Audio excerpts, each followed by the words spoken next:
Olá, meus amigos e amigas, tudo bem com vocês? Ser membro da corte britânica pode parecer a realização de um sonho, com todos os benefícios, poder e privilégios. Mas com esse estilo de vida glamuroso vem algumas das regras e tradições muito interessantes, para não dizer estranhas, que a família real precisa seguir à risca. Assim, a conduta vai desde os costumes que regem o que eles podem comer até o que podem vestir. E acredite, há mais regras reais do que você possa imaginar. Aliás, algumas dessas regras remontam a séculos. Surgiram de tradições que ninguém mais lembra, enquanto outros costumes foram feitos para se adequar à nossa era moderna. Vamos conferir as 20 regras e tradições que a família real deve seguir.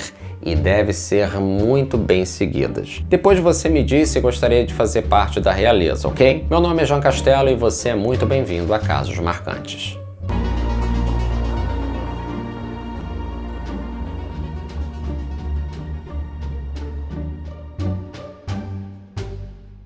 A primeira regra é: quando a rainha acaba de comer, todos acabam também. Depois que a rainha dá sua última mordida, todos precisam parar de comer. Isso remonta à Rainha Vitória, que governou de 1837 a 1901. Em suma, o protocolo da época dizia que, quando a rainha acabasse de comer, todos os pratos dos convidados deveriam ser retirados para o próximo prato, mesmo que eles não tivessem acabado ainda. A segunda regra é: buquês de casamento real sempre tem uma flor específica. A tradição real se entende até mesmo ao que vem no buquê de uma noiva em um casamento real. O ramo é o de murta. Desde que a Rainha Vitória o carregou, tornou-se uma tradição nos casamentos da realeza. E assim ficou obrigatório a cada noiva real carregá-lo no dia do seu casamento. A terceira regra é: família real não pode expressar publicamente suas opiniões políticas ou votar. Esta não é uma lei propriamente. Se você for no site do Parlamento do Reino Unido, embora não seja proibido por lei, é considerado inconstitucional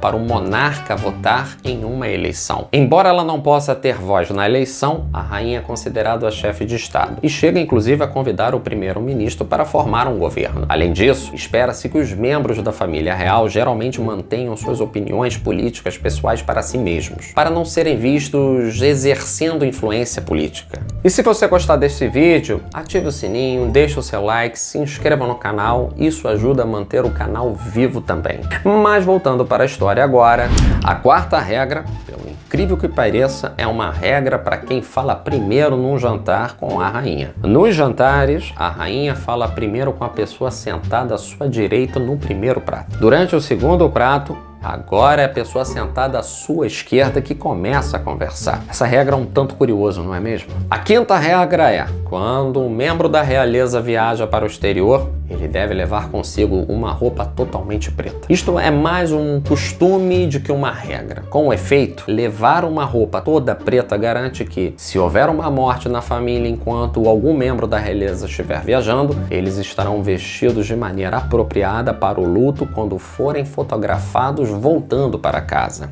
Aconteceu um episódio que a rainha, quando estava viajando para o Quênia sem as roupas adequadas, soube que seu pai George VI havia morrido. E daí começou-se a ter esse costume de levar uma roupa preta em todas as viagens. A sexta regra é: herdeiros reais geralmente viajam separadamente. Assim como na América, onde o presidente e o vice-presidente não costumam viajar juntos, o mesmo vale para a realeza. E é por uma razão de segurança. Se um avião cair com um membro da realeza a bordo, o próximo da fila precisa tomar o lugar dele. No entanto, o príncipe William quebrou esse protocolo e viajou com seu filho George. A sétima regra seria: nada de autógrafos ou selfies. Se você tiver a chance de conhecer um membro da realeza, pode querer duas coisas: um autógrafo e uma selfie. E é bem provável que você não consiga nenhuma das duas, pois é contra o protocolo da família real assinar autógrafos. E isso é devido a uma proteção. Por quê? Uma assinatura de qualquer membro real pode ser usada contra ele mais tarde.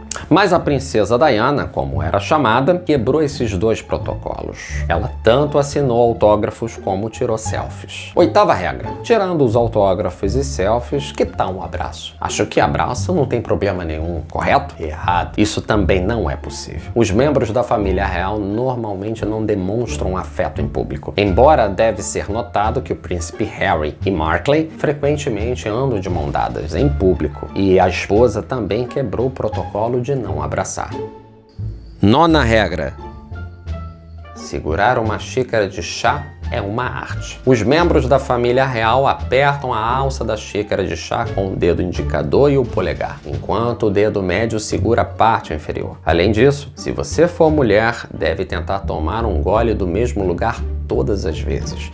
E você deve estar se perguntando por quê. Simples. Para evitar manchas de batom em toda a sua borda. 10ª regra: sem alho para a rainha. Quando se trata de comida, também existem regras, como o que é ou não é permitido comer no Palácio de Buckingham. A rainha odeia alho, e por essa razão não é usado alho nas refeições feitas no palácio. A 11ª regra é: a família real segue um código de vestimenta estrito. Nada de calças de yoga para a duquesa. A família real deve sempre se vestir com recato em público, e você quase nunca verá a realeza com roupas casuais, como jeans, por exemplo. Ademais, a tradição dita que o príncipe George deve sempre usar shorts. E, inclusive, existe uma regra sobre quando a rainha Elizabeth tem que usar um chapéu. E as cores brilhantes que a rainha costuma usar? Bom, tem uma explicação. Isso é para garantir que o público possa vê-la na multidão. Por fim, só para você ficar espantado de vez, até as cores dos esmaltes possuem uma regra. Você sabia disso? Eles devem ser sempre claros ou nude. 12ª regra: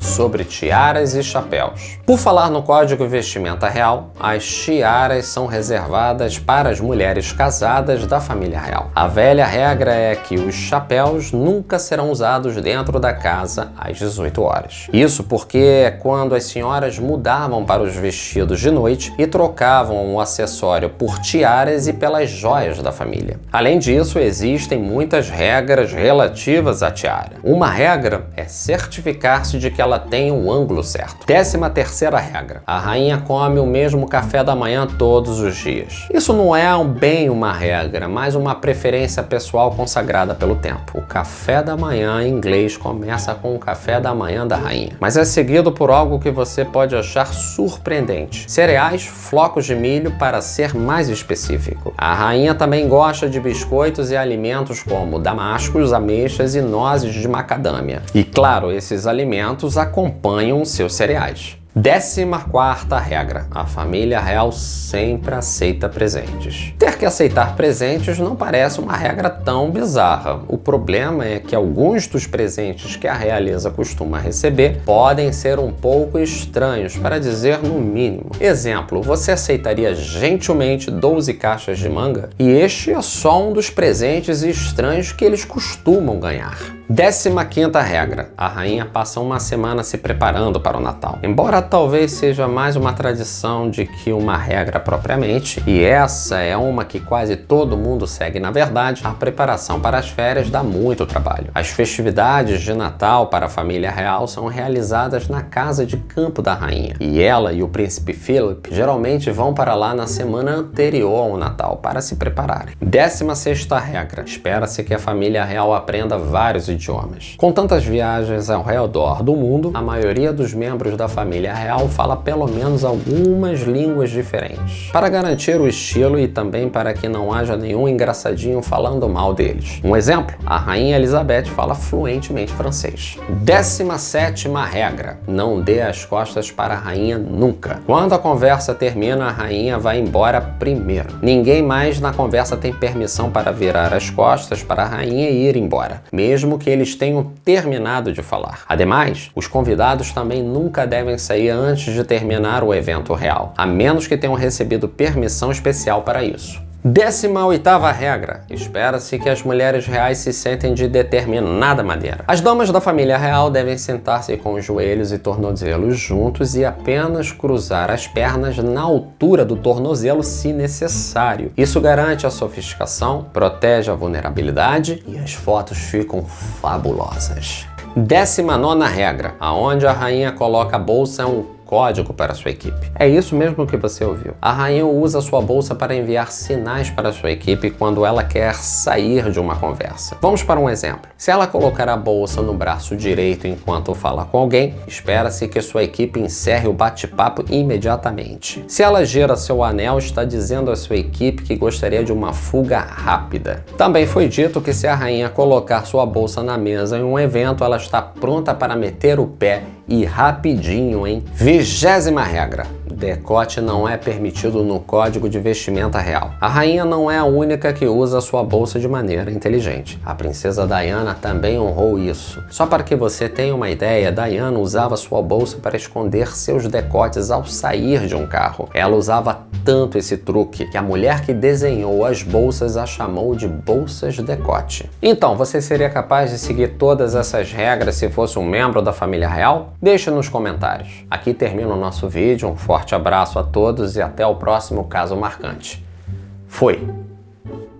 Não é novidade para ninguém que é um sonho para todo mundo querer ficar rico um dia. Dessa forma, você vai poder ter mais tempo para a família, amigos, praticar esporte, viajar o mundo todo. Em suma, fazer tudo o que o dinheiro pode te proporcionar. As pesquisas estranhas feitas pela ciência indicam que o mapa da mina pode ter uns desvios bem curiosos. Vamos conferir agora 18 dicas estranhas sugeridas pela ciência. Olá, meus amigos. Meu nome é Jean Castelo e você está agora em Casos Marcantes.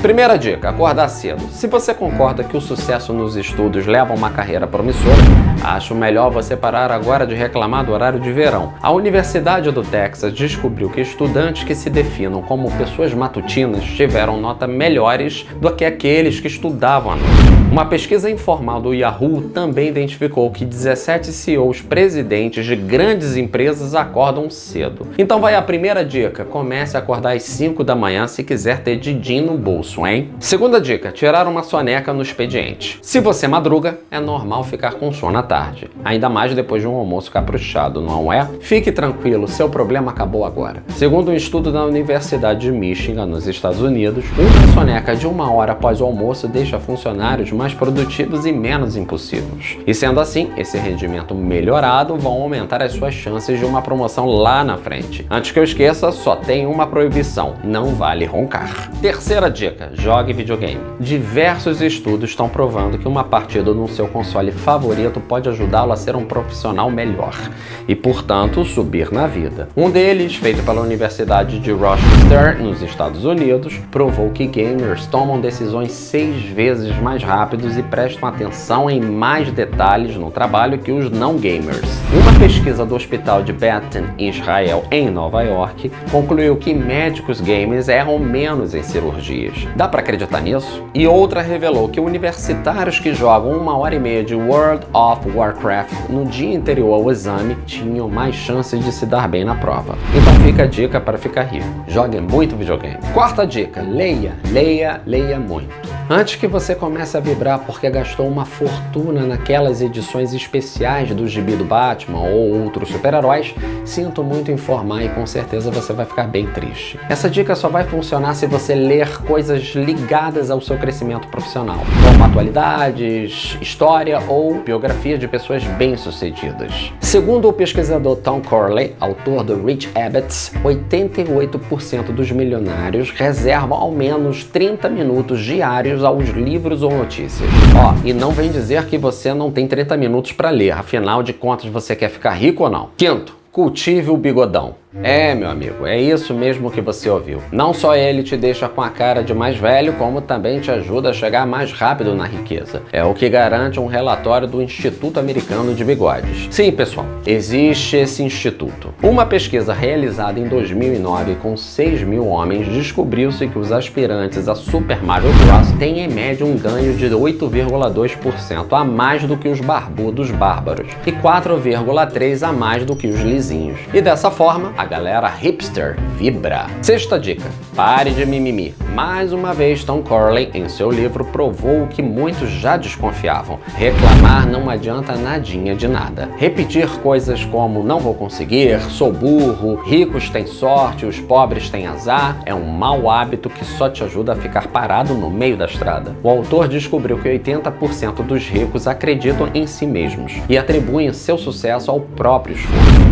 Resumindo, use esse mantra a partir de hoje. Sai pra lá, o pessimismo. Não quero você do meu lado, não. Sétima dica: ande com pessoas bem-sucedidas. Você lembra quando a sua mãe pedia que você tomasse cuidado com as más influências? Pois é, o inverso também vale. O estudo de Corley apontou que 86% dos milionários mantêm um círculo social de pessoas que também se deram bem. É o famoso networking. Amigos bem-sucedidos têm mais chance de te indicar para um emprego melhor ou dar dicas de um novo negócio. E isso só é alguns dos exemplos. Oitava dica: seja inteligente, mas não muito. A gente imagina que pessoas geniosas deveriam enriquecer mais fácil, certo? Errado. Na verdade, eles correm mais risco de empobrecer. Sabia disso? O pesquisador J. Leigh Zargosky, da Universidade Estadual de Ohio, nos Estados Unidos, acompanhou a carreira de pessoas com diferentes QIs e descobriu que as que tinham mais de 140 pontos, ou seja, superdotadas, faliam na mesma proporção de aqueles que não chegavam a 80, que são as pessoas de inteligência abaixo da média. O pesquisador então concluiu que gênios se achavam bons demais para dar atenção a detalhes como, por exemplo, a data de vencimento das contas de casa. Além disso, na hora de investir, usando mais um exemplo, corriam mais risco do que os normais. Nona dica: tenha fama de chato na firma. Se você é aquele cara maneiro, popular na empresa que todo mundo ama, talvez aí esteja a origem da sua pindaíba. Universidades norte-americanas e canadenses revelaram em uma pesquisa que chatos ganham cerca de 18% a mais que os legais por ano. Ah, e tem também as mulheres chatas, que ganham mais de 5% ao ano. Quer saber o motivo? Os pentelhos não têm medo de negociar salários maiores, mesmo que isso desagrade alguém na empresa. Eles vão lá na frente do chefe e se impõem. Então, a partir de agora, seja um pentelho encravado no trabalho. Décima dica: seja popular na escola. O nosso futuro a gente constrói na escola, isso sem dúvida nenhuma, mas não só dentro da sala de aula. E agora vai o bizu. Aproveite ao máximo a hora do recreio para socializar com os outros. Mostre que você é um cara show de bola ou uma garota nota 10. Segundo o Institute for Social and Economic Research da Inglaterra, cada amigo que você conseguir pescar no ensino médio significará 2% a mais de grana entrando mensalmente no futuro dentro da sua carteira Mont Blanc ou bolsa Louis Vuitton. Mas tem uma pegadinha que eu preciso te falar para que dê certo isso. Não basta você considerar a pessoa amiga, ela também vai ter que te considerar, caso contrário, não vai valer de nada. Então escolha bem quem será seu alvo. Depois não me venha com chorumelas, ok? 11ª dica: cuide de sua aparência. Por mais que todos digam que o importante é o conteúdo, o mundo é cruel. Uma boa aparência ajuda muito na carreira. Não tô dizendo para ir no Pitangui e pedir um rosto estilo Tom Cruise ou Angelina Jolie. Nada disso. Foi o que descobriu Daniel Hammermesh da Universidade do Texas. Pessoas estilo Luciano Zafia ou Gisele Bündchen têm mais chance ao longo da vida de ganhar de 3 a 4% a mais que os feinhos. A diferença, meu querido, pode chegar a $230 mil ao ano. Quase R$1.250.000. 12ª dica: case-se com alguém atencioso. Durante 5 anos, pesquisadores da Universidade de Washington, nos Estados Unidos, observaram 2.500 casais e descobriram que a felicidade matrimonial faz bem sim à carreira. Quem havia se casado com um parceiro ou uma parceira cuidadoso ou cuidadosa, no final, o casal era mais bem-sucedido. Também sentiam menos estresse no trabalho e são considerados funcionários mais confiáveis dos que não têm um relacionamento matrimonial harmonioso ou que é solteiro ou solteira. 13ª dica: seja alto ou alto. De acordo com o livro The Tall Book, de Ariane Cohen, cada centímetro a mais que a média normal significa $780 a mais na poupança por ano. Em média, R$4.400. A Universidade Nacional Australiana concorda com o livro da autora. Segundo uma pesquisa deles, um homem de 1,78 m ganharia $950 a mais por ano se ele tivesse 1,83 m de altura. Você acredita nisso? A justificativa é bem simples e até plausível. A pesquisa dizia que pessoas altas passam uma impressão de poder e confiança. Então, se você for baixo, comece imediatamente a usar sapatos com salto alto, beleza? 14ª dica: beba, mas com moderação.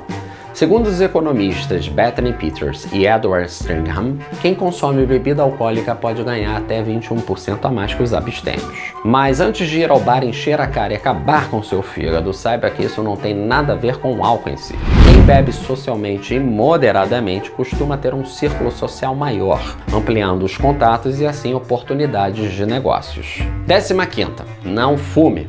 O cigarro estraga seu organismo e acaba com seu bolso também. Essa conclusão também é de Jay Zargoski, o mesmo cara que pesquisou a relação entre QI e sucesso. Fumantes ganham em média $8.000 a menos que o não fumante nos Estados Unidos. Além disso, cada ano de Maria Fumaça na sua vida adulta significa uma redução de 4% na riqueza dessa pessoa. Tá aí um excelente estímulo para largar esse vício maldito. 16ª dica: nunca compre nada com fome. Talvez você já tenha ouvido que ir ao mercado com fome faz gastar mais. A novidade é que isso também pode rolar com outras compras, como roupas, livros, brinquedos e aí vai. Os consumidores pesquisados por Alison Jean Shu, da Universidade de Minnesota nos Estados Unidos, torraram 64% a mais do dinheiro quando estavam de barriga vazia. E é verdade isso. E o exagero pode ser culpa da grelina, que é um hormônio liberado nessas circunstâncias que está ligada ao sistema de recompensa do cérebro. 17ª dica: não arrume sua mesa de trabalho. Cientistas da Universidade do Arizona, nos Estados Unidos, concluíram que pessoas que não se importam com a bagunça na área de trabalho costumam ter novas ideias com mais frequência. Além disso, são mais propensas a romper convenções e a tentar coisas novas. Não por acaso, Albert Einstein, Steve Jobs e Mark Zuckerberg estavam longe de serem exemplos de organização. Você sabia disso? Fiz questão de deixar essa por última, porque tenho certeza que todos vão adorar. Depois me digam qual delas vocês se identificaram mais, ok? E lembrando, se você for novo no canal, se inscreva, deixe o seu like e ative o sininho, ok? 18ª dica: faça muito sexo. Após entrevistar 7.500 pessoas, o pesquisador Nick Dridakis, da Universidade Anglia Ruskin, na Inglaterra, descobriu que até a felicidade na cama influencia o extrato bancário. Quem transava 6 vezes ou mais por semana ganhava em média salários 5% maiores. Já a galera do 0 a 0 recebia 3,2% a menos. É importante falar que isso valia tanto para héteros quanto para homossexuais. E aqui termina o nosso encontro. Um forte abraço e até o próximo caso marcante. Fui! Olá, meus amigos e minhas amigas, tudo bem com vocês? É de se imaginar que todos os cantos da Terra já foram explorados. Ainda mais se falarmos em um mundo com Google Maps, certo? Errado. Bem-vindo à ilha de Sentinela do Norte, localizado no Oceano Índico, escondido entre a Índia e Mianmar, no Sudeste Asiático. Ela serve de lar para uma das tribos mais antigas e desconhecidas do mundo. A área é considerada uma das mais isoladas no planeta. E os sentineleses, como são chamados, são um dos últimos povos ainda intocados pela civilização moderna. A tribo que habita na ilha de Sentinela do Norte é conhecida por ser hostil e muito agressiva ao contato do mundo exterior. E se você for um náufrago em sua praia, eu sinto muito dizer, pois será praticamente uma sentença de morte. Por causa disso, criou-se um mistério sobre a história da ilha e os costumes de seus moradores. A vontade de fazer amizade com os sentineleses motivou várias expedições à ilha, mas nem todas tiveram bons resultados. E se você está achando isso tudo muito bizarro, acredite em mim, ainda vai piorar. Conheça agora a ilha de Sentinela do Norte, a ilha mais perigosa do mundo. O meu nome é Jean Castelo e você está agora em Casos Marcantes.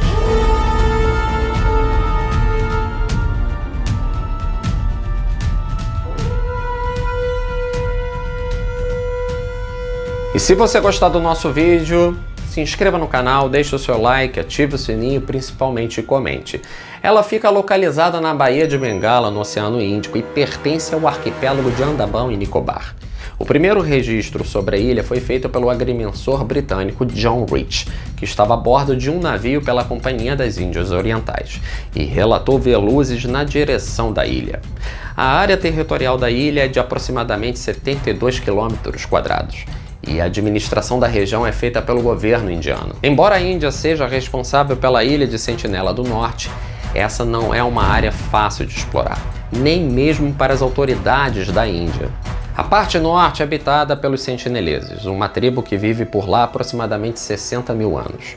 Os antropólogos acreditam que eles sejam descendentes dos primeiros humanos que viviam na África.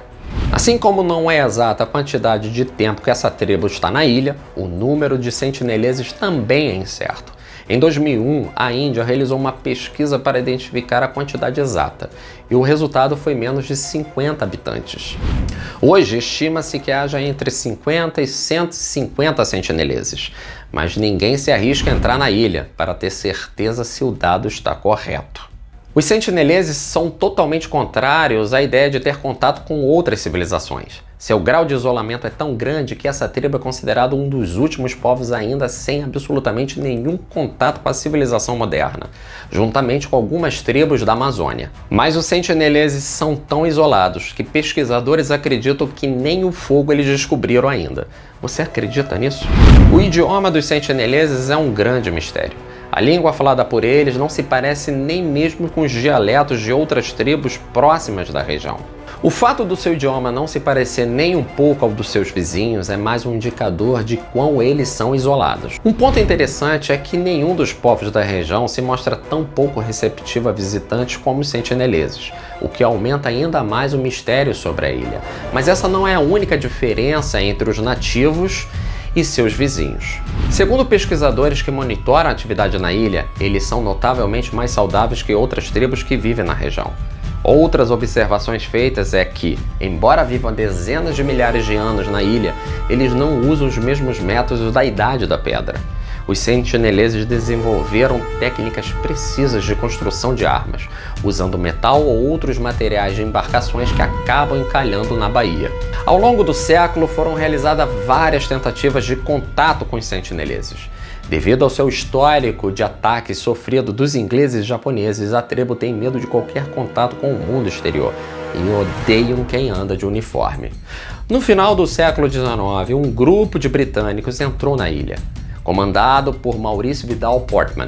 Entre os exploradores incluíam autoridades, indígenas de tribos próximas à ilha e até criminosos condenados. Essa foi a primeira tentativa de conhecer os costumes e cultura dos sentineleses de que se tem relato. Diz uma coisa aqui, só entre a gente. Você tem coragem de fazer uma expedição até a ilha se lhe fosse dado uma boa grana, mesmo podendo não retornar? Deixa aqui seu comentário. Voltando agora para a história, ao se dar conta da invasão, os nativos se esconderam. O grupo britânico permaneceu na ilha buscando contato, até que encontraram um casal de idosos e 4 crianças escondidas, os quais foram imediatamente sequestrados pelos europeus. Os nativos foram levados até a cidade onde Portman morava, Port Blair, capital da ilha de Andaman e Nicobar. O plano era muito simples: estudar aqueles indivíduos, tratá-los bem e depois devolvê-los à ilha, para que eles pudessem falar bem do mundo exterior e facilitassem dessa forma um contato mais próximo. Mas o resultado foi desastroso. Os idosos faleceram pouco tempo depois, provavelmente por um vírus a qual seus corpos não tinham imunidade. O grupo decidiu então dar presente para as crianças e devolvê-las à ilha o mais rápido possível. Alguns anos após o fim da expedição, Maurício Vidal, que comandava o grupo, reconheceu que a tentativa de contato foi um fracasso total e que eles dificultaram ainda mais qualquer tentativa de contato posterior com os sentineleses. Uma curiosidade: em 1896, um prisioneiro hindu condenado escapa de uma das principais prisões britânicas da ilha de Andaman. E em uma jangada construída por ele mesmo, seu destino final era a ilha de Sentinela do Norte. Tempos depois, o seu corpo é encontrado com inúmeras perfurações de flecha e a garganta cortada. Uma outra tentativa foi a do antropólogo indiano Pandit. Em 1967, participou de uma expedição com mais de 20 pessoas com o objetivo básico: fazer amizade com os sentineleses e coletar informações sobre a ilha e seus costumes. Por algum motivo, eles conseguiram entrar na ilha, porém sem nenhum contato com os habitantes. O grupo conseguiu entrar na selva e ver cerca de 20 cabanas, fogueiras e alimentos cozidos. Ali, percebeu-se que eles já tinham o domínio do fogo. Eles repararam ainda que os sentineleses não usavam roupas e que as casas não tinham portas nem janelas e eram feitas de galhos e folhas. Apesar de poderem vislumbrar um pouco dos costumes dos moradores da ilha, Pandit e sua equipe não conseguiram nenhum contato físico com eles. Só em 1991, quando fizeram outra tentativa de contato, que a equipe de Pandit conseguiu contato físico com os ilhéus. Dessa vez, os sentineleses os receberam. Porém, ficou claro por suas expressões faciais que aquela não era uma visita bem-vinda. Os nativos levaram as panelas, cocos e ferramentas oferecidas, mas recusaram o porco vivo e, em vez disso, o perfuraram com uma lança e enterraram o bicho na areia. Apesar disso, posteriormente, o antropólogo indiano afirmou em várias entrevistas que a reputação violenta dos sentineleses era injusta e que eles não costumam atacar pessoas. Em 1974, mais uma frustrada tentativa de contato com os moradores da ilha, e dessa vez foi durante as filmagens de um documentário pela National Geographic Channel. A equipe foi acompanhada de um fotógrafo e policiais armados. A visita não durou muito. Eles não conseguiram nem desembarcar. O motivo? Vocês já devem saber a essa altura. Apareceram vários sentineleses atirando flechas em direção à embarcação. Até que os policiais, que usavam roupas com proteção acolchoada, desceram primeiro e colocaram vários presentes na areia, como cocos, panelas de alumínio, um porco vivo amarrado e brinquedos. Ao contrário do esperado, os sentineleses voltaram a atirar flechas e chegaram até acertar a coxa do diretor do documentário, que também tinha conseguido colocar pé na areia. Eles apenas ficaram com os cocos, as panelas de alumínio, matando mais uma vez o porco e enterrando junto com os brinquedos deixados pelos policiais. Agora vai mais um bônus aí para você. Em 1981, um navio cargueiro, Prime Rose, bateu um recife de corais próximo à ilha de Sentinela do Norte. O navio foi totalmente saqueado pelos nativos. Os 28 marinheiros, por uma sorte inacreditável, foram resgatados por um helicóptero. E se quiser ver detalhadamente os restos do navio, vá até o Google Maps. A Índia até que tentou uma breve tentativa de contato no começo dos anos 90, enviando um grupo até a ilha. A tripulação incluía a famosa antropóloga indiana Madhumala Chattopadhyay, que foi a primeira mulher a participar de uma abordagem aos sentineleses. Os viajantes estavam apreensivos e não era para menos, porque alguns meses antes os nativos da ilha haviam expulsado de forma tradicional outra equipe. Mas ao contrário, dessa vez a abordagem foi bem sucedida. O grupo jogou vários cocos na água e alguns dos sentineleses se aproximaram para recolher, embora portando arcos e flechas. Algumas horas depois, alguns deles até tocaram no barco. Um mês depois, a equipe indiana retornou com mais integrantes, já que a administração da expedição queria que os sentineleses conhecessem todos os membros envolvidos. Dessa vez, sem armas, os nativos não só recolheram cocos na água, mas também subiram no barco para levar um saco inteiro de cocos. Tentaram até levar um rifle da polícia, pensando que era metal. Nem tudo é perfeito, não é? Porque quando um dos tripulantes tentou pegar um acessório de folhas de um nativo, este retirou uma faca e fez sinal para que os indianos partissem de imediato. A terceira vez que o grupo voltou à ilha foi alguns meses depois, mas o mau tempo fez com que não houvesse ninguém na praia, e eles partiram sem que os sentineleses os vissem. A partir daí, as viagens ficaram cada vez menos frequentes, até que houve a restrição total da visita na ilha. Após o tsunami de 2004, parecia impossível que os sentineleses tivessem sobrevivido. O governo da Índia decidiu enviar ajuda e alimentos, numa tentativa de salvar possíveis vítimas. Mas quando um helicóptero de guarda costeira estava sobrevoando a ilha, este logo foi recebido muito bem. Foram atiradas flechas por um membro da tribo. A foto tirada do homem mirando sua flecha para o helicóptero correu o mundo inteiro. E foi a prova de que os sentineleses, ou pelo menos parte deles, havia resistido ao desastre natural. Pesquisadores acreditam que os nativos se protegeram em lugares mais altos que as ondas provocadas pelo tsunami e acabaram por salvar suas vidas. Um outro episódio bem curioso foi em 2018. Um missionário americano chamado John Allen Shaw, de 27 anos, pagou $350 para que alguns pescadores o deixassem na ilha no meio da noite. Seu objetivo era ensinar sobre Jesus ao povo. John remou sozinho até a margem, carregando uma Bíblia, e fez o primeiro contato falando o idioma deles. Embora alguns nativos da ilha se mostrassem receptivos a John, outros lançaram flechas contra ele. O missionário continuou tentando entrar inúmeras vezes na ilha. Ele também ofereceu presentes aos nativos que incluíam brinquedos e tesouras. Mas como você já está careca de saber sobre a tentativa de entrar na ilha, os sentineleses deixaram John entrar, mas acabaram matando a flechadas. E seu corpo foi enterrado na areia. Após várias tentativas fracassadas de recuperar o corpo do americano em novembro de 2018, o governo indiano decidiu encerrar as buscas. Os envolvidos que ajudaram John a chegar à ilha foram detidos e o caso foi considerado assassinato. Mas os sentineleses não podem responder, pois são inimputáveis. Até o final de 2019 ainda não houve avanço nas investigações do caso. Os envolvidos na aventura que levou o missionário à morte estão em liberdade sob fiança, esperando para dar depoimento a qualquer momento. O corpo de John nunca foi recuperado. Após várias tentativas fracassadas de contato, a ilha de Sentinela do Norte foi deixada de lado. O governo indiano afirma que tentar manter contato com os sentineleses é perigoso para a tribo, já que eles não possuem os anticorpos necessários para entrar em contato com os micro-organismos que estamos acostumados.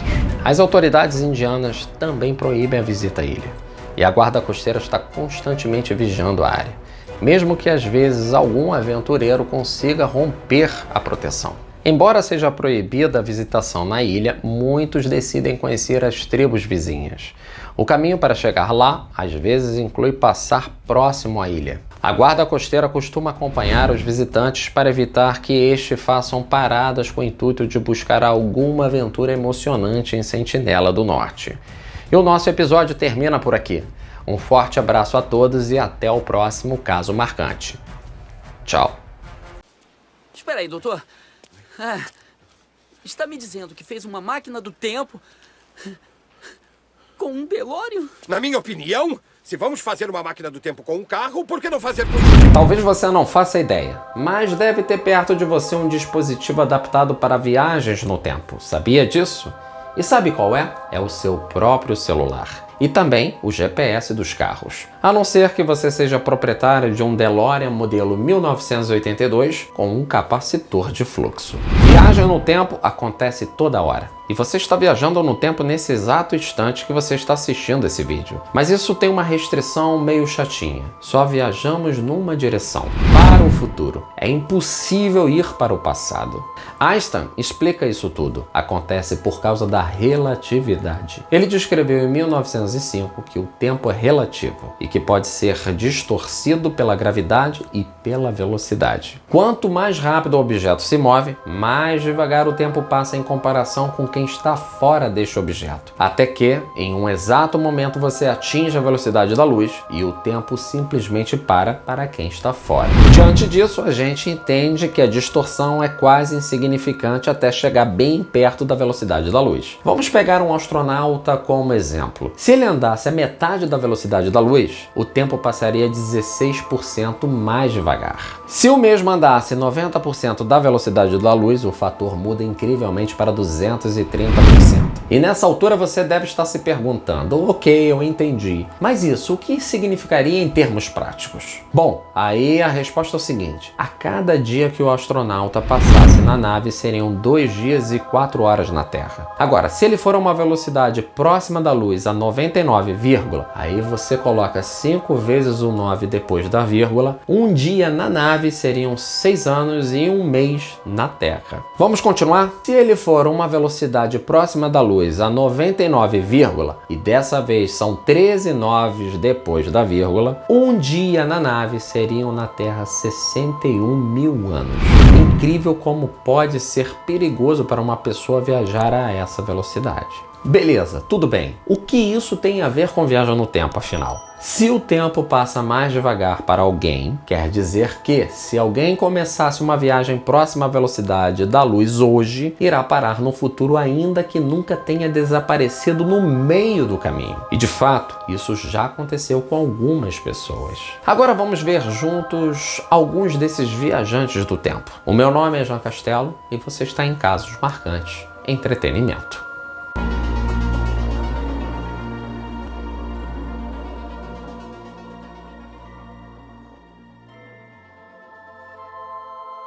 Sergei Krikalev é um astronauta e passou 803 dias, 9 horas e 39 minutos na Estação Espacial Internacional. A velocidade da estação era de 17.500 milhas por hora. Sergei experimentou um efeito chamado dilatação do tempo, fazendo com que ele avançasse míseros 2 segundos no futuro. Ou seja, ele estava 2 segundos à frente da gente aqui na Terra. Agora vamos falar de alguns viajantes do tempo, ou supostos viajantes do tempo. E vamos começar por Alexander Smith. Ele se autoproclamou viajante do tempo. Ele afirmou em entrevista ao canal Apex TV que esteve no ano de 2118 diversas vezes durante uma missão ultra secreta da CIA. Segundo Smith, a experiência nunca será esquecida. Prova disso seria uma suposta fotografia de uma cidade do século 22. Na entrevista, o homem retirou uma imagem do bolso, no qual é possível ver edifícios cor de marfim. Smith contou que, no futuro, as cidades terão grandes arranha-céus, além de funcionarem quase que inteiramente em pleno ar. O homem ainda afirma ter viajado para 1981, quando fazia parte do suposto projeto secretíssimo da CIA. Ele também comentou invasões alienígenas à Terra. Continuando a entrevista de Smith, ele comenta também sobre uma terceira guerra mundial, gerada após o conflito entre Estados Unidos e Coreia do Norte. Apesar disso, ele diz que a paz estará em alta em 2118. Smith então conclui a entrevista dizendo que as fronteiras começaram a perder o sentido e as pessoas iniciaram a ter amor e apreço pela vida e dessa forma não infligir qualquer tipo de dano ao seu próximo. O outro viajante do tempo é Andrew Carlson. Essa história teve início no ano de 2000. A notícia sobre um homem chamado Andrew, que veio do futuro e fez fortuna na bolsa de valores, repercutiu em sites e fóruns da internet no mundo inteiro. Segundo os relatos disponíveis na web, Andrew ficou famoso somente depois de ser preso em 2003 por uma suposta fraude na bolsa de valores de Nova York. Em 2 semanas, o novato conquistou 350 milhões de dólares. Ele havia multiplicado mais de 430 mil vezes seu investimento inicial, que foi de apenas 800 dólares. E assim podemos dizer que esse cara é extremamente sortudo. Mas completando um pouco essa história, Andrew tinha realizado 126 transações de alto risco. E todas, e digo todas, deram certo. Só para que você fique mais espantado com essa história, algumas tiveram lucros muito acima do esperado. Essa sorte toda, é claro, chamou a atenção de investigadores da Comissão de Títulos e Câmbios dos Estados Unidos, que o acusaram de ter acesso a informações privilegiadas. De acordo com o depoimento do novo milionário, ele tinha de fato as informações e não negou isso em momento nenhum. Só que essas informações, ele disse, vinham do futuro. Interrogado pelo FBI no complexo de segurança máxima da ilha de Rikers, a leste de Manhattan, Andrew alegou ser um viajante do tempo, mais precisamente do ano 2256. Por isso, sabia de antemão as oscilações que afetariam o mercado. Para provar que ele dizia a verdade, Andrew propôs revelar eventos futuros, como a cura da AIDS e o paradeiro do terrorista Osama Bin Laden. Em troca, queria sua liberdade para voltar ao século 23 em sua nave temporal, supostamente escondida para evitar que a tecnologia caísse em mãos erradas. A conversa aconteceu em uma cela fechada e durou 4 horas e teria sido gravada por uma câmera. O mais curioso é que, segundo os sites que relatam o caso, os agentes não encontraram nenhum registro sobre qualquer cidadão com o nome Andrew Carlson antes de dezembro de 2002, quando rolou a denúncia. Em fevereiro de de 2003, o caso virou manchete nos principais sites de notícias e entretenimento dos Estados Unidos, desencadeando uma onda de especulações sobre o assunto. Até hoje, a informação circula pela internet e causa alvoroço entre especialistas em teoria da conspiração. Mas parece que a história foi toda inventada e quem deu o furo foi o tabloide sensacionalista Weekly World News, que já na segunda página adverte que a maioria dos casos relatados são ficções. Lembra da foto que Andrew foi preso? Bom, essa foto na verdade era outro golpista, cujo nome é Ralph Tioff, ex-gerente de fundos do banco Bear Stearns. Na época, a economia norte-americana estava fortemente afetada pelos investimentos na guerra do Iraque. Mesmo que acertasse 126 transações, era muito improvável que alguém obtesse 350 milhões de dólares em 14 dias. Mesmo que viajar no tempo seja possível com alguma nova tecnologia, pode não ser viável pela física quântica. Segundo o falecido britânico Stephen Hawking, sumidade em física, uma nave que viesse do futuro violaria a lei fundamental de que a causa deve existir antes do efeito. Outro suposto viajante do tempo é Andrew Basiago. Ele é um advogado de Seattle. Não só afirma ter viajado para o futuro, mas diz que já fez uma viagem para o passado e para Marte. A sua aventura no planeta vermelho foi provavelmente em 1981, ao lado de 2 adolescentes envolvidos em uma tarefa da Agência de Projetos de Pesquisa Avançada de Defesa, que buscava criar uma máquina do tempo. E ele afirma que o projeto estava ativo entre 1968 e 1972 e que resultou na criação da máquina que podia levá-lo até o ano de 1863. Com essa ida, ele diz ter ouvido o discurso de Abraham Lincoln. Diferentemente de algumas pessoas que afirmaram viajar para o futuro, Basiago não forneceu nenhuma previsão futurística, exceto de que se tornará presidente dos Estados Unidos em 2028. Será ou é só mais um louco? O próximo viajante do tempo é Bryant Johnson.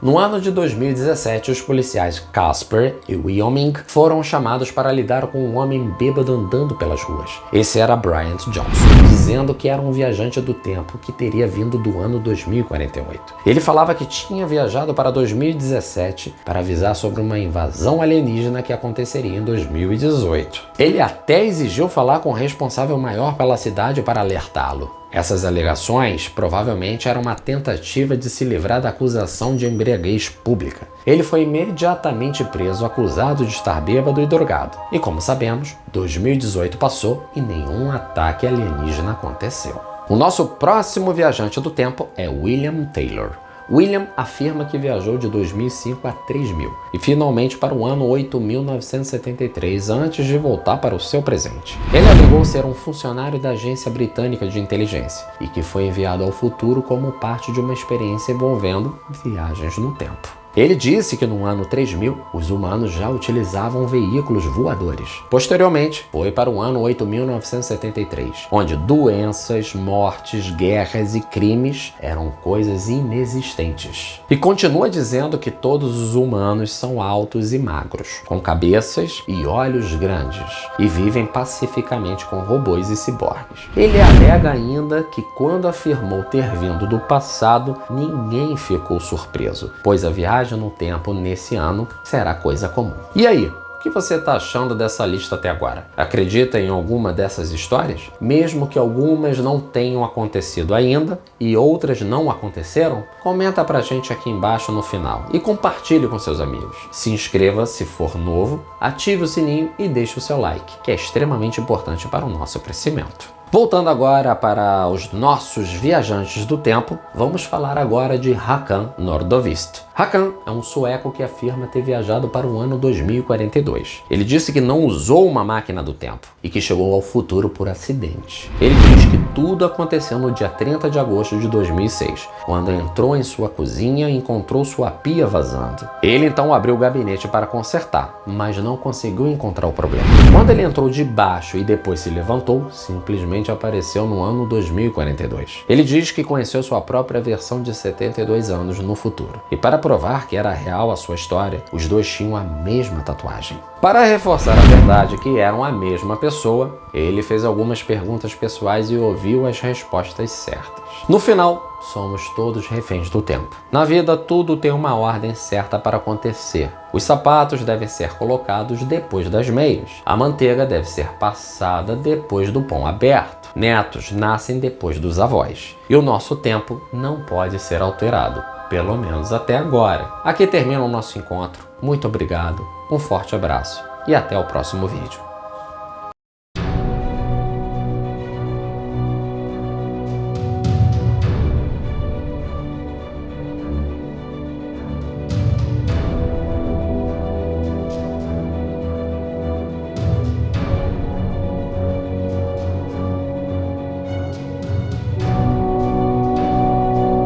Em abril de 2004, cientistas monitoravam o comportamento de ursos na Noruega quando presenciaram uma cena nunca antes documentada. Era como ver neve no Saara, comparou o cientista Torgeir Nygaard, do Instituto Norueguês para a Pesquisa da Natureza. Um grupo de ursos escalava uma escarpa coberta de gelo, quando uma águia os surpreendeu e carregou um dos filhotes. De repente, a ave mergulhou, raptou o urso e sumiu com ele, contou Jarle Monges, outro membro da expedição. Até então, não se sabia que os ursos noruegueses tinham um inimigo à altura. Também não se tinha relato de que águias atacassem bichos tão grandes. O pássaro que levou o filhote de urso surpreendeu os cientistas e virou notícia mundo afora. E foi uma águia dourada. Façanhas desse tipo renderam apelidos imponentes como Rainha dos Céus e Pássaro da Guerra. A águia dourada é o predador alado mais famoso do mundo. Entre as 430 espécies de aves de rapina existentes, ela se destaca pelo sucesso adaptativo. No topo da cadeia alimentar, a águia dourada também é um dos maiores pássaros do planeta. Em tamanho, ela só perde para a árpia, uma espécie amazônica de mais de 1 metro de altura. As águias douradas são alguns dos caçadores mais variados em sua espécie e os mais bem-sucedidos do planeta também. Graças às suas habilidades de voar, eles se adaptaram aos habitats mais incomuns e aprenderam a caçar quase todos os tipos de presas, de insetos a grandes mamíferos. O protagonista do vídeo de hoje é um dos maiores e mais perigosos predadores com pena que você já viu e regularmente ataca presas dos mais variados tamanhos e representa uma ameaça real, até mesmo para nós, os seres humanos. Vamos conhecer junto as águias douradas? O meu nome é Jean Castelo e você está em Casos Marcantes Entretenimento.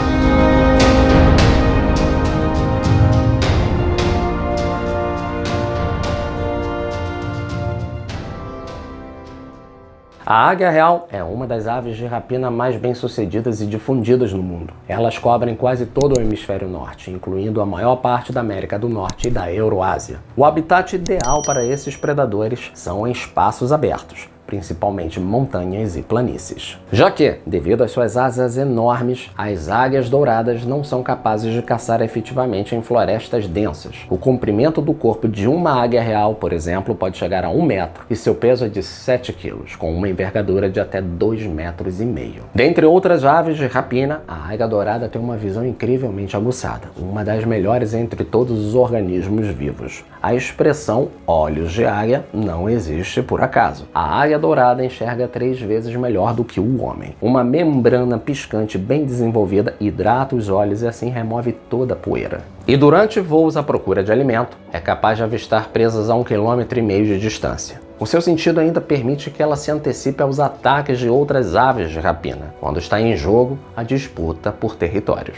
Munida desse binóculo natural, a águia dourada procura alimento sozinha ou em pares. Embora haja registro de pequenos grupos que caçam juntos na América do Norte, de um toco de uma árvore seca ou planando no céu a até 600 metros de altura, ela observa o ambiente em busca de possíveis vítimas. Quando encontra o seu próximo almoço, ela, antes de pousar, projeta as garras para frente, fincando-as violentamente no pescoço ou no focinho da presa. A refeição pode ser abatida no local ou levada para um ponto afastado de competidores. Em dupla, as águias formam uma eficiente parceria. Uma delas persegue a vítima até deixá-la exausta, enquanto a outra cuida de surpreendê-la. Graças a essas adaptações, a águia é capaz de detectar objetos do tamanho de uma lebre a vários quilômetros de distância. Ela é capaz de caçar a qualquer hora do dia, mas geralmente a caçada ocorre de manhã ou à noite. Na maioria das vezes, durante a caça, ela voa por muito tempo nas correntes ascendentes do ar.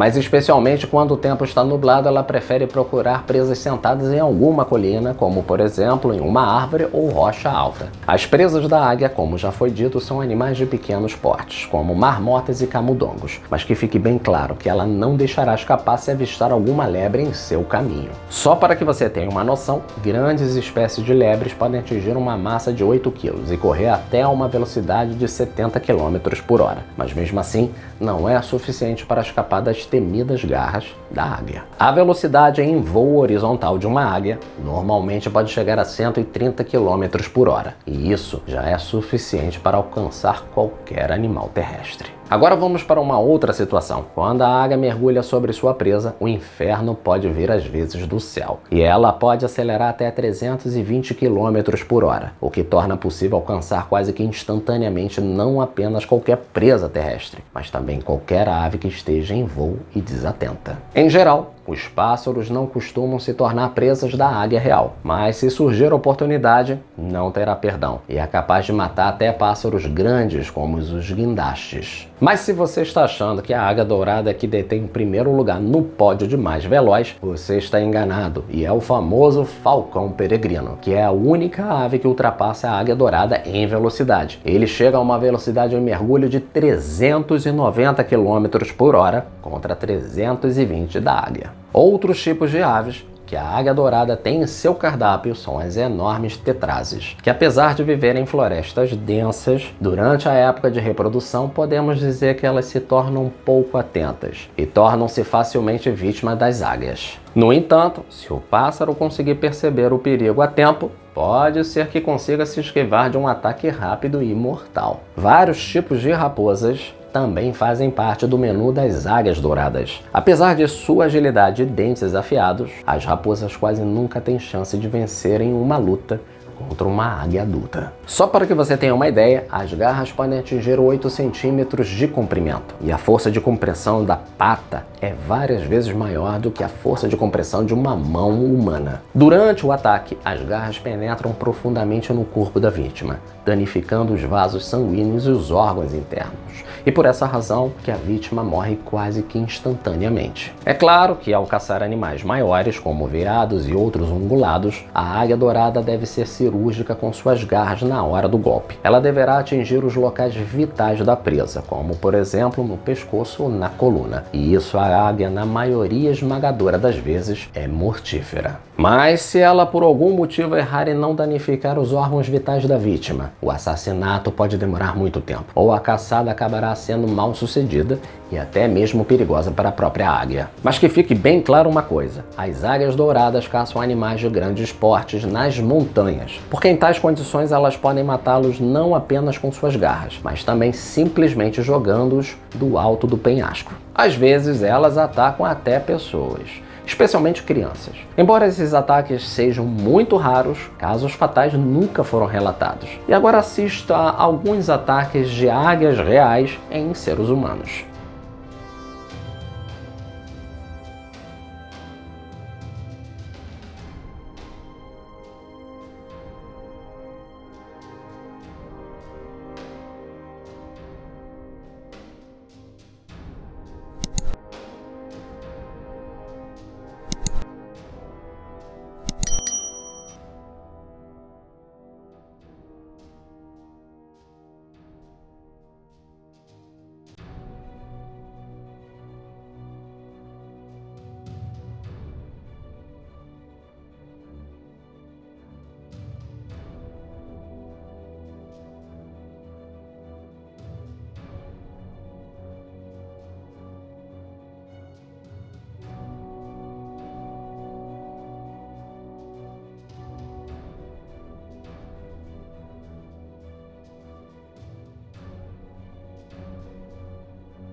Em nosso ecossistema, a águia real está no topo da cadeia alimentar e não tem rivais em terra ou no ar. Mesmo com predadores terrestres relativamente grandes, como os coiotes, eles geralmente hesitam em pegar presas de uma águia real. porque mesmo estando no chão, a águia ainda representa um perigo mortal para os coiotes. A maioria das outras aves de rapina, que fazem parte da família das águias, raramente entram em confronto aberto com uma águia dourada. Podemos incluir nessa lista a águia de cauda branca, que é quase tão grande quanto ela, mas se alimenta principalmente de peixes e outros animais relativamente pequenos, mas que preferem não entrar em rota de colisão com uma águia dourada. No entanto, existem alguns pássaros especialmente grandes, como os condores da Califórnia, que eles são capazes de afastar até mesmo uma águia dourada de sua presa já tombada. Às vezes, os corvídeos, quando estão em grandes bandos, podem atacar as águias douradas, mas os oponentes e competidores mais frequentes para elas são elas mesmas. Seu grande tamanho e boa capacidade de aprendizado tornaram a águia real uma ave popular para a caça de outros animais. As águias atingem a maturidade sexual por volta dos 5 anos de idade e são aves estritamente monogâmicas, ou seja, elas formam um par vitalício, cuja duração é de cerca de 30 anos. No ninho da águia, por sinal, o macho não tem como cantar de galo. A fêmea costuma ser 10% maior do que ele. Uma das teorias para explicar a diferença se baseia na divisão de tarefas domésticas. Enquanto o macho fica responsável por conseguir o alimento, a fêmea trata de cortá-lo em pedaços para alimentar os filhotes, tarefa que demanda ainda mais força muscular do que a caçada em si. Ser mãe, no fim das contas, pode ser mais difícil que voar por aí para conseguir a lebre de cada dia. Normalmente, há 2 ovos em uma ninhada, mas no final apenas um, o filhote mais forte e agressivo, é o que sobreviverá. Após cerca de 3 meses, ele já é capaz de voar, mas se torna completamente independente de seus pais somente após 6 meses. Desde o século XVII, as águias douradas foram ativamente exterminadas em muitos países, visto que frequentemente atacavam animais incluindo cabras, ovelhas e até bezerros. Mas hoje, na maioria dos países, as águias douradas são protegidas. Ao contrário de que muitos possam achar, a ave rara pode ser considerada até bastante comum, devido à sua grande variedade. A mais recente estimativa da Organização Internacional BirdLife apontou a existência de pelo menos 250 mil águias douradas sobre a Terra. E olha que não é pouca coisa, hein? E depois de tudo que eu te falei, com certeza você ficará atento quando estiver por acaso no habitat de uma águia. Provavelmente não irá querer um encontro com ela, pelo menos eu acho. Se gostou desse vídeo, ativa o sininho, deixa o like e se inscreva no canal, que é muito importante pra gente. E por hoje é só, pessoal. Um forte abraço e até o próximo Caso Marcante Entretenimento. Fui!